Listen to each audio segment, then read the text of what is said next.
Esta semana en Vaticano viajaremos con el Papa a África, el continente de la esperanza, Kenia, Uganda y finalmente la República Centroafricana. Un total de 6 días de viaje en el que visitó por primera vez en su vida África, llevando consigo un mensaje de misericordia a todo el continente.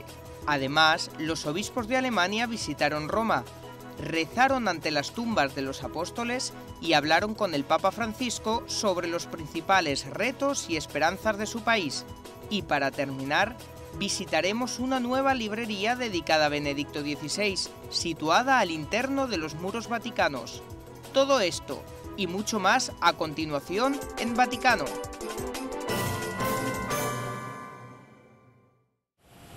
El 25 de noviembre de 2015, el Papa Francisco inició su quinto y último viaje internacional del año, el 11 de su pontificado.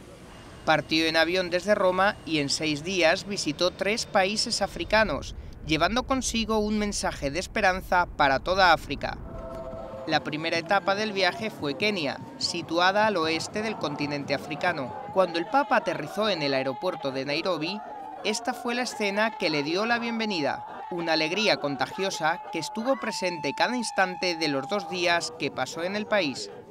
Con esta primera parada, el pontífice no solo quiso confirmar a los católicos en su fe, sino que llamó a todos los hombres y mujeres de buena voluntad a trabajar por la reconciliación, la paz y el perdón en un país a menudo dividido por la corrupción, la violencia, el miedo y la pobreza. The gospel tells us. El Evangelio nos dice que aquellos a quienes mucho se les ha dado, mucho se les exigirá. Con este espíritu, les animo a trabajar con integridad y transparencia por el bien común y fomentar un espíritu de solidaridad en todos los ámbitos de la sociedad. Yo les exhorto, en particular, a preocuparse verdaderamente por las necesidades de los pobres, las aspiraciones de los jóvenes y una justa distribución de los recursos naturales y humanos con que el Creador ha bendecido a su país. Bless your country. Por la tarde, el Papa se reunió con 10.000 sacerdotes y religiosos, y luego, en la sede central de las Naciones Unidas en África, pronunció un discurso durísimo. El tema central del mismo fue la urgencia inminente de proteger la creación, y afirmó que ahora o nunca. En este contexto internacional, No podemos ignorar de mejorar o destruir el ambiente, cada iniciativa pequeña o grande, individual o colectiva, para cuidar la creación indica el camino seguro para esa generosa y digna creatividad que muestra lo mejor del ser humano. A la mañana siguiente, el 27 de noviembre, en una agenda llena de encuentros, su primera cita fue con los habitantes del barrio de Chabolas en Kangemi, a las afueras de Nairobi, capital de Kenia. Allí les dijo que el mundo tiene mucho que aprender de ellos, de los valores del Evangelio y de la sabiduría que se respira en los barrios pobres. Quisiera reivindicar en primer lugar estos valores que ustedes practican, valores que no cotizan en bolsa, valores con los que no se especula ni tienen precio de mercado. Los felicito, los acompaño y quiero que sepan que el Señor nunca se olvida de ustedes. Finalmente, y antes de concluir su visita en el país, el Papa se reunió con los jóvenes en el estadio de fútbol. Allí bailaron y cantaron juntos Hakuna Matata. Por la tarde se despidió de la nación y se embarcó en el avión, destinación Uganda.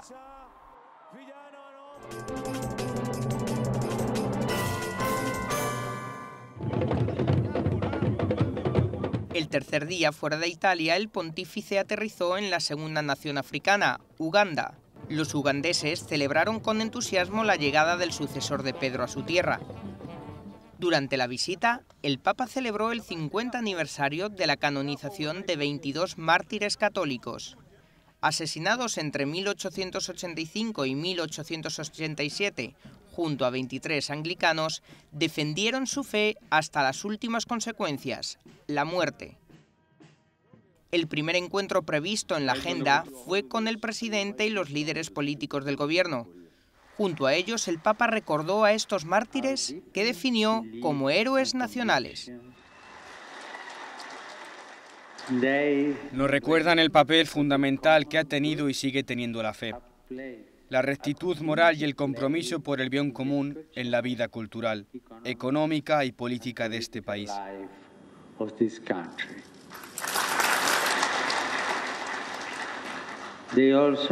También nos recuerda que a pesar de nuestros diferentes credos y convicciones, todos estamos llamados a buscar la verdad, a trabajar por la justicia y la reconciliación y a respetarnos, protegernos y ayudarnos unos a otros como miembros de una única familia humana.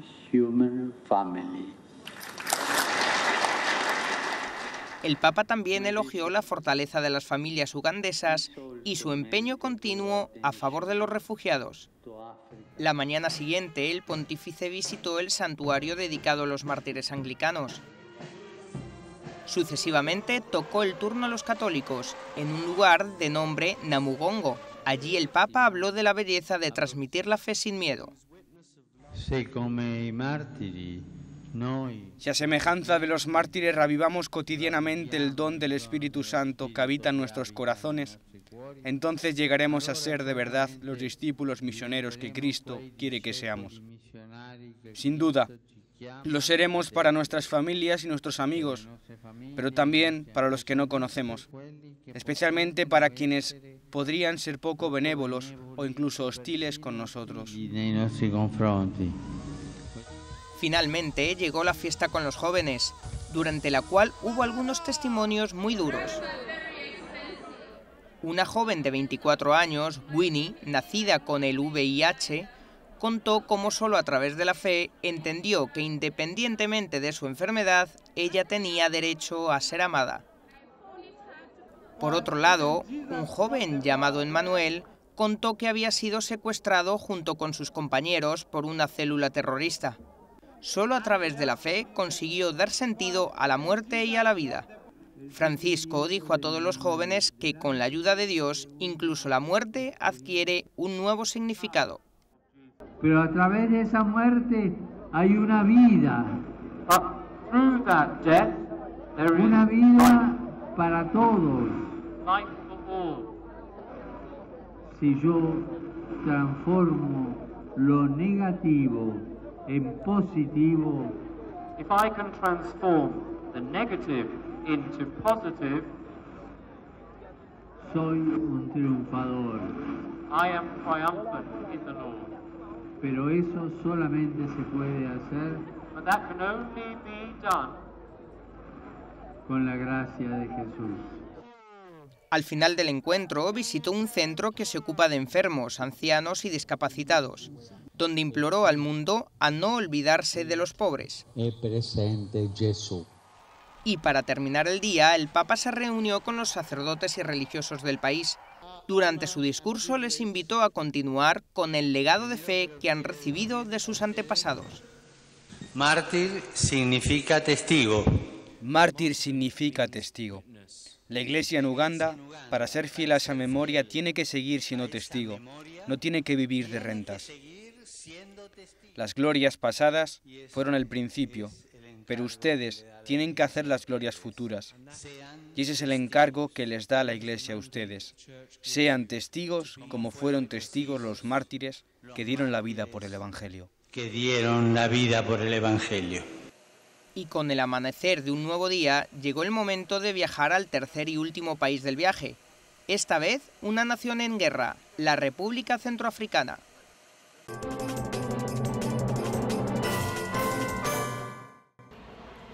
El 29 de noviembre, Francisco entró en la República Centroafricana, o CAR, como se le conoce. Fue la primera vez en la historia que un pontífice visitaba una zona de guerra. La seguridad fue uno de los puntos más inciertos del viaje, aunque en realidad el Papa estuvo siempre tranquilo. Este viaje era parte de su misión. De hecho, dijo que estaba allí como peregrino de la paz y apóstol de la esperanza. Su primer encuentro lo reservó a los habitantes de este campamento, personas desplazadas víctimas de la guerra. Este campo de acogida está dirigido por la parroquia Saint-Sauveur de Bangui, la capital del CAR. Todas estas personas han vivido en medio de los conflictos armados que azotan diferentes partes de la nación desde 2012. Varias bandas de grupos rebeldes, principalmente musulmanes, comenzaron el conflicto y formaron una alianza del nombre Seleka. Desde entonces, el grupo ha tomado el poder y el miedo y la incertidumbre reinan en la nación.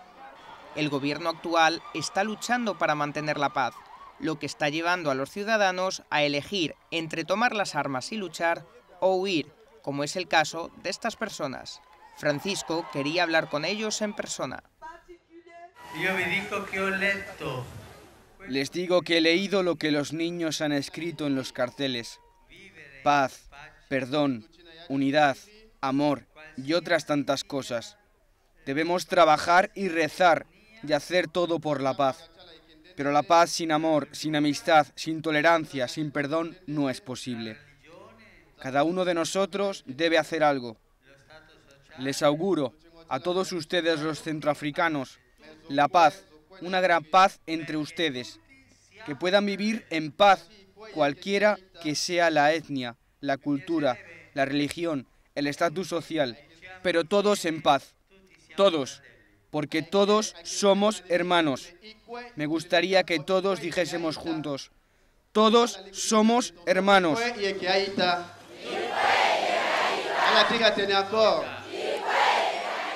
Otra vez, y para esto, porque todos somos hermanos y queremos la paz. Como signo de unidad, el Papa visitó en persona a las comunidades religiosas locales, tanto a los cristianos evangélicos en su seminario teológico como a los musulmanes en la mezquita. Allí dijo que los miembros de las diferentes religiones son hermanos y hermanas y que deben decir no al odio, la venganza y la violencia con una sola voz. En los últimos 3 años, 6.000 personas han muerto por esta guerra entre religiones. Originalmente, los cristianos fueron atacados durante la ofensiva musulmana. A partir de este momento, los cristianos han lanzado ataques de venganza contra los musulmanes. A propósito de estos hechos, el Papa exhortó a los católicos a ir más allá de la violencia, a ser testigos del perdón. Y en un hermoso gesto para mostrar su cercanía a la gente de CAR, Francisco anticipó el Año de la Misericordia allí mismo, la apertura de la Puerta Santa en la Catedral Católica de Bangui, una semana antes de la inauguración del año jubilar en Roma. Bangui diviene la capital espiritual del mundo. Hoy Bangui se convierte en la capital espiritual del mundo. El Año Santo de la Misericordia se anticipa en esta tierra, una tierra que sufre desde hace años la guerra y el odio, la incomprensión, la falta de paz. Pero en esta tierra sufriente están también todos los países que están sufriendo la cruz de la guerra. Bangui se convierte en la capital espiritual de la oración y la misericordia del Padre. Todos nosotros pedimos paz, misericordia, reconciliación, perdón, amor. Para Bangui, para toda la República Centroafricana, para todo el mundo, para todos los países que sufren la guerra pedimos la paz. Y todos juntos pedimos amor y paz. Todos juntos. Doye, Siriri.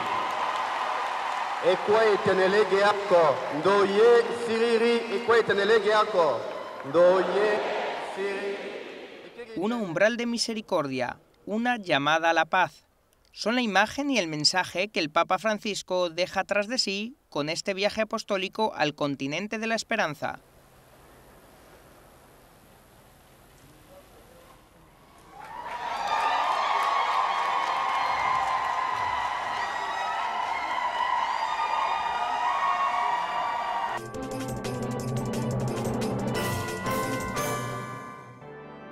...67 obispos de 27 diócesis de toda Alemania vinieron a Roma para su visita ad limina.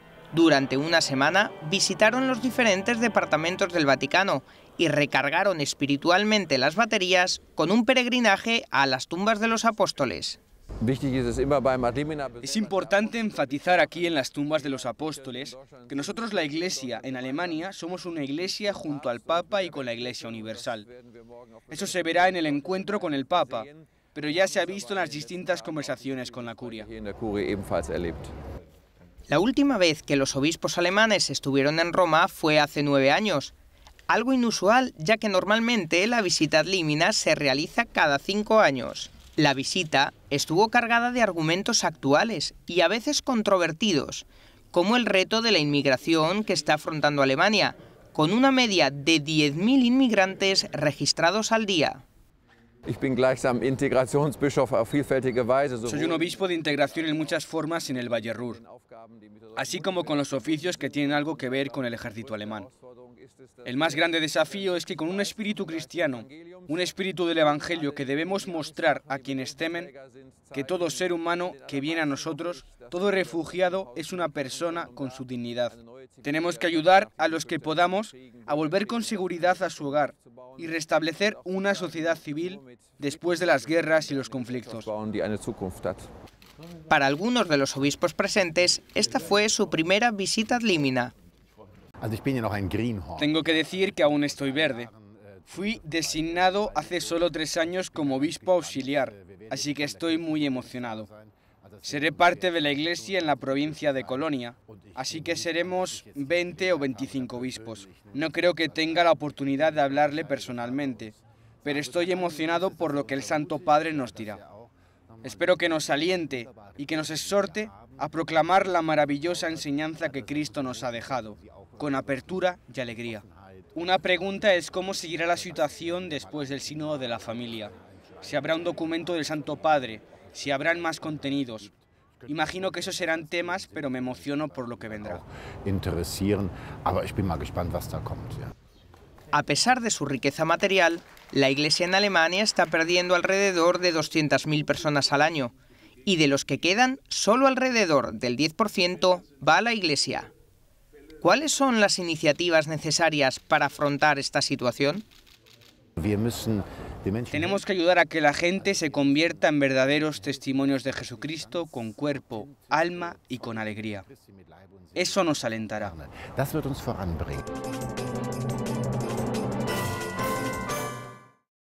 44 de sus estudiantes fueron martirizados hace siglos y el Seminario Británico de Roma sigue celebrando hoy su sacrificio. Durante los primeros 100 años de existencia del colegio, 44 hombres que formamos para ir de misión a Inglaterra y Gales fueron arrestados y ejecutados por su fe. Algunos fueron beatificados y otros canonizados. Y tenemos una gran tradición de venerarlos. Tenemos una fiesta en la que veneramos a todos los mártires que celebramos el día 1 de diciembre. La fiesta se instituyó en la década de 1930, al celebrarse el 4º centenario de los primeros mártires católicos ingleses. Eso ha sido un gran despertar, si se quiere, de la devoción de los mártires, y ha sido muy importante para el colegio desde entonces, porque es un recordatorio de nuestra identidad, de nuestra misión, y tenemos una gran tradición de nuestros antepasados que interceden por nosotros. Ellos nos apoyan con sus oraciones y nos dan un maravilloso ejemplo de dedicación de fe y coraje. Debido al legado de santidad que dejaron estos mártires, el colegio ha sido apodado como el Venerable Colegio Inglés durante los últimos 200 años.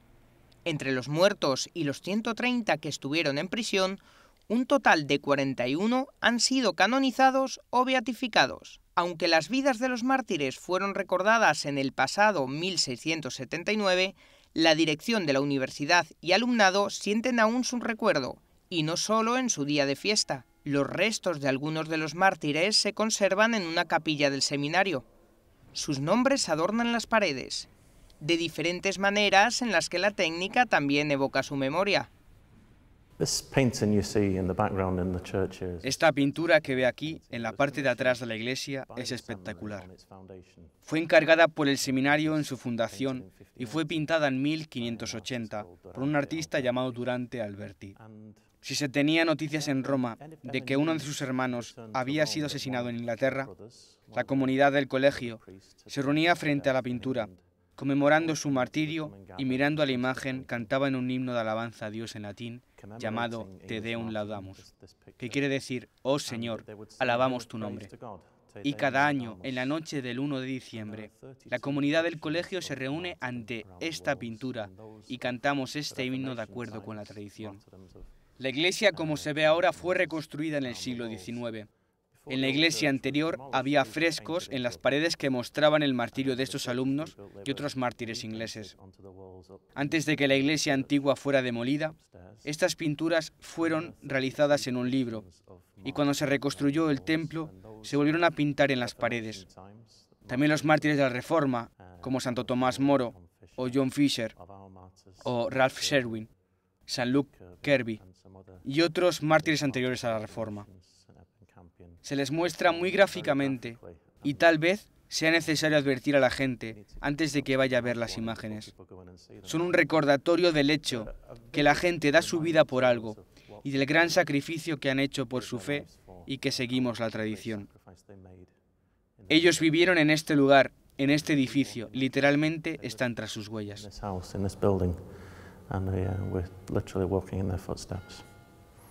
Para los seminaristas actuales, como el diácono David Hall, el testimonio y el sacrificio de estos mártires sigue inspirando hoy en día. Es un desafío constante cuando entras a la iglesia y recuerdas que aquí 44 hombres recibieron la gracia del martirio a través de su oración y a través de la misa, que celebraban o a la que asistían. Y eso me cuestiona sobre las gracias que estoy recibiendo. ¿Qué gracias estoy pidiendo? Estoy pidiendo la gracia de donar mi vida por completo. Tal vez no tendré los mismos desafíos que ellos tuvieron, pero debo tener esa misma gracia y ese desafío que me viene a la mente en esta iglesia. Con nuestros mártires, ellos luchaban para que Inglaterra siguiera siendo católica y ahora estamos luchando para que siga siendo cristiana.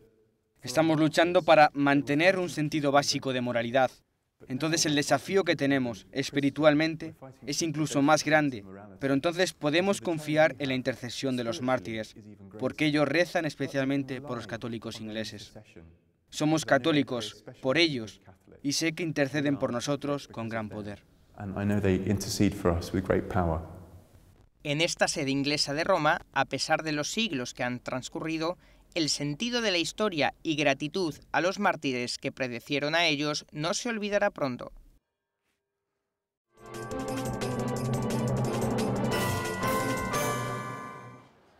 Al interno de los muros de la Ciudad del Vaticano, dentro de la biblioteca ya existente del Instituto Romano de la Gottesgesellschaft, situada en una necrópolis alemana conocida como el Campo Santo Teutónico, se ha creado una nueva biblioteca en honor del Papa Benedicto XVI.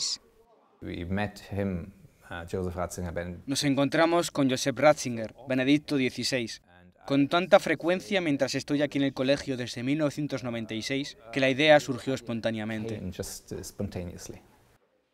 La idea surgió de una manera espontánea. Una nueva biblioteca dentro de una biblioteca ya existente con cientos de libros en más de 30 idiomas diferentes. Algunos están en alemán y la mayoría de ellos en italiano. También tenemos libros en inglés, francés y español. En el curso del Agustinianum, el Instituto de Patrística, que comenzará estudios de introducción en etología de Ratzinger, será en inglés e italiano. Y también queremos completar los idiomas de aquellos que vengan a estudiarlo. La mayoría de los libros son donaciones de Benedicto XVI y publicaciones de la Casa Editora del Vaticano y de la Fundación Vaticana Joseph Ratzinger, pero también de colecciones privadas. Claro que tenemos que comprar libros y la verdad es que recién estamos comenzando este proyecto. El mismo Benedicto XVI donó 20 cajas de libros al inicio del proyecto, pero esto es solo el principio. Somos una biblioteca científica y nuestro interés es invitar a los alumnos expertos que estén en Roma, para que vengan y vean si pueden usar esta biblioteca, que es mucho más grande que Ratzinger. La mayoría de los libros no los podemos ver porque ya somos una gran biblioteca de la historia de la Iglesia, de la historia del papado, la historia de los concilios y así otros más. El futuro de esta biblioteca recién inaugurada es brillante y Benedicto XVI ya ha dado su aprobación. Él quiso esta biblioteca en casa porque es su colegio en cierto sentido. Él lo hizo colegio pontificio, le dio el título y vino aquí. Él es un miembro de la Archiconfraternidad, que es dueña de este complejo, y desde hace una década es miembro de la Sociedad Gorres, que tiene un instituto aquí en Roma, que está a cargo científicamente de esta biblioteca. Ellos esperan que el tráfico aumente sustancialmente con la creación de un título sobre el estudio y la espiritualidad de Joseph Ratzinger en el cercano Augustinianum de Roma. Existe la posibilidad de que todas las personas interesadas puedan obtener una tarjeta de la biblioteca y visitar la colección de obras.